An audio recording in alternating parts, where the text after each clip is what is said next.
There are some settings in Destiny 2 that you should literally never use, and yet I still see a lot of people with these absolutely awful settings. The default settings are pretty bad, and this screws over a lot of new players, but even experienced players often have garbage settings. You might not even know that certain default settings are automatically turned on and are actively hurting your gameplay. So without further ado, here are the 20 Destiny 2 settings you need to change immediately. First off, we have full auto firing. This one will be off by default, but you should definitely turn it on because it makes all of your weapons fire full auto. Once you have this turned on, you can just hold down the trigger and even your heavy weapon will fire forever until it runs out of ammo. This will optimize your damage and maximize your rate of fire, so there really is no reason you should have this turned off. Next up is radar opacity, and this lets you have a black circle behind your radar to make it more visible. When you have the default setting, the radar is almost impossible to see in certain environments, but if you turn up the opacity, it becomes much better and you'll instantly be more aware of your surroundings. You don't have to turn the opacity all the way up because then it might obscure some of the environment, but you should at least increase it a little bit, especially if you want to increase your awareness in the game. Motion blur is a setting that basically smears your whole screen with this awful blur whenever there is any movement at all in the game. Destiny is famous in the gaming community for having a lot of movement, so motion blur in Destiny is just not a setting that you want to be using. I constantly see new players with this one turned on, but I guess since that is the default setting, a lot of people just aren't aware of how much it is actually hurting their gameplay. I mean, in theory, motion blur is a cool cinematic setting for movies and stuff, and it might even be nice for games with a really slow pace. However, in an FPS game where you need to react fast and move even faster, you should really never have motion blur turned on. Since it blurs your view so dramatically, it will literally make enemies harder to see, and therefore your aim will be objectively worse. It also just makes your game look kind of ugly. Like, tell me which of these two screenshots you would rather have. Of course, this matters for all activities, but it's extra important to turn this off when playing the Crucible. When you're moving around the map, the motion blur setting will obscure your opponents, and then they'll be able to kill you before you even see them. Like if you happen to be turning around fast, it will get so blurry that it will be impossible to see your opponent. Take a look at this screenshot and tell me if you can find the enemy player. Well, it turns out there are actually 5 players. It's actually crazy. Motion blur is the gaming equivalent of putting on a blindfold. This setting can also make small targets seem larger than they actually are because of the blur coming off of them, and then this can cause you to miss your shots because you're just shooting at the blur instead of the actual target. The only redeeming quality of motion blur is that it makes extremely low frame rates feel a little bit more bearable, but even then, just trust me and turn this one off. There's a reason that no top player will ever use this setting. Reticle location is another simple but important setting that I recommend everyone change immediately. The two options here allow you to have your crosshair in the true center of your screen or strangely low down instead. As you can see right here, this setting is pretty significantly below the real center of the screen. This low down setting was originally in Halo to help you see aerial targets, and it's still somehow the default on Destiny consoles, but for most players, it's simply best to have the reticle in the middle of the screen. Aiming feels way more intuitive when using the center position, and overall, it's just a far better experience. Next up is this aim smoothing feature.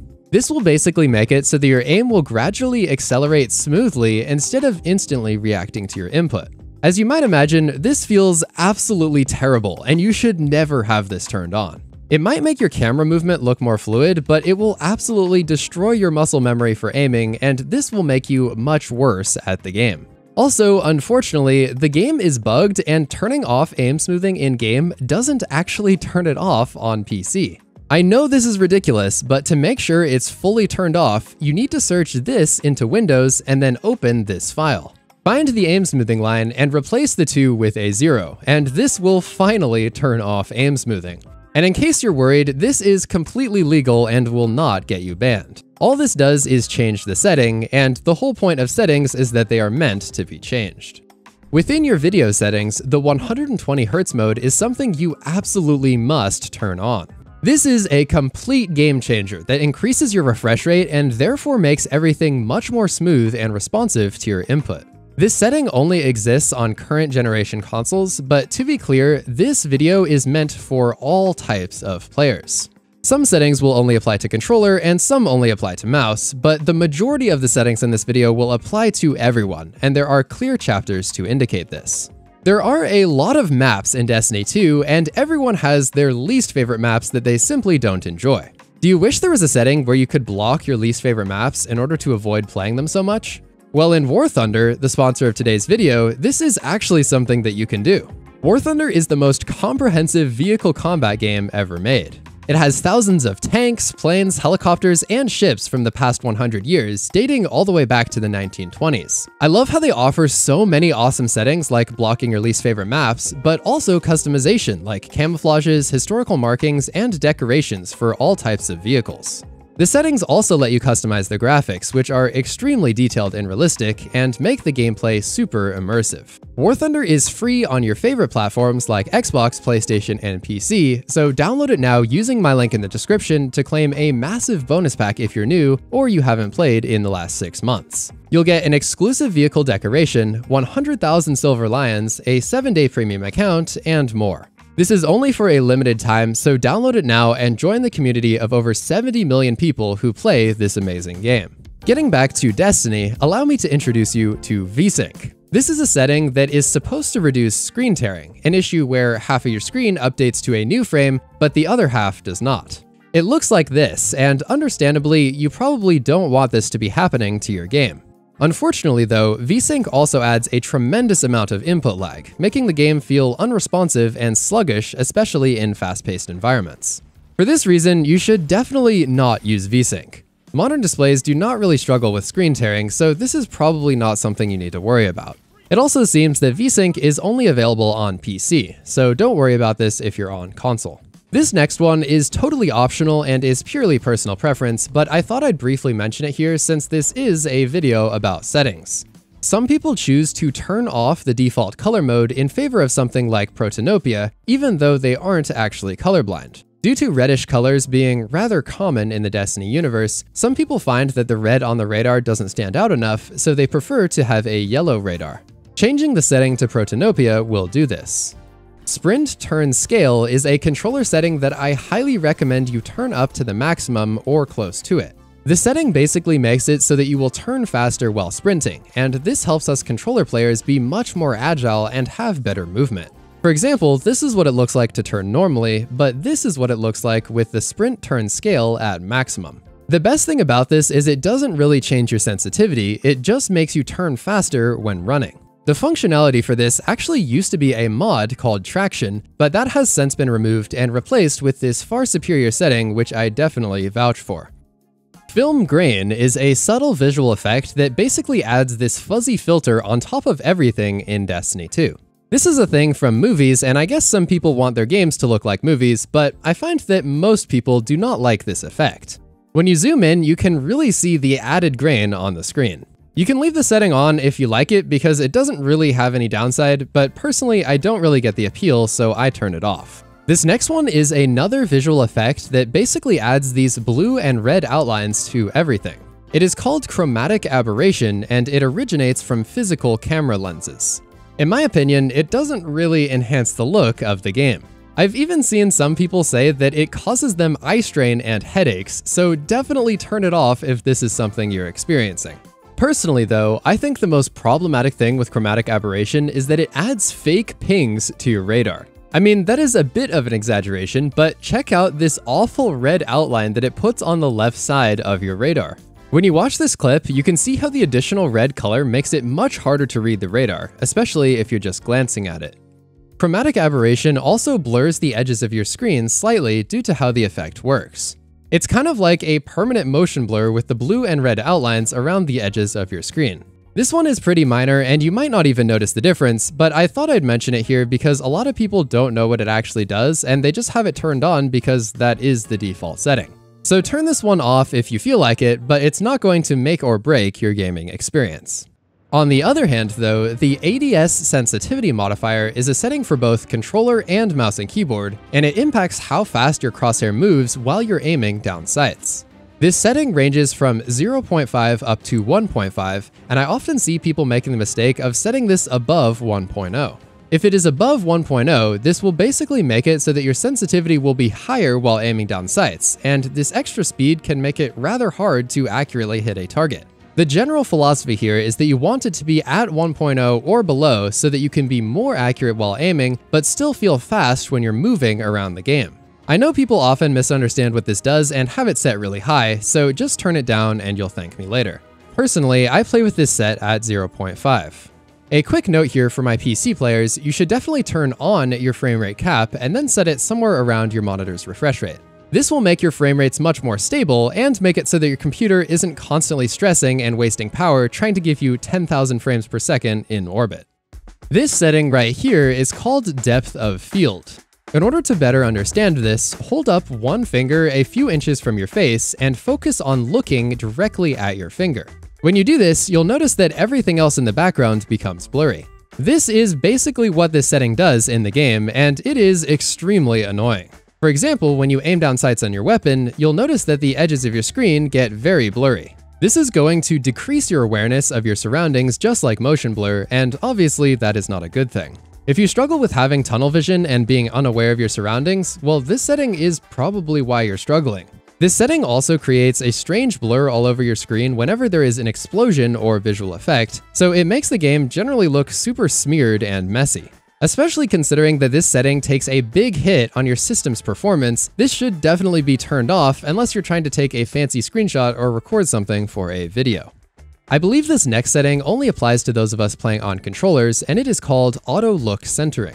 To demonstrate this, I'm going to run forward while applying no other input on my controller. As you can see, the game is automatically moving my camera up so I can see where I'm going. I recommend turning this off because it basically just interferes with your gameplay, and I prefer to be able to look around by myself and not have the game force me to look in a certain direction.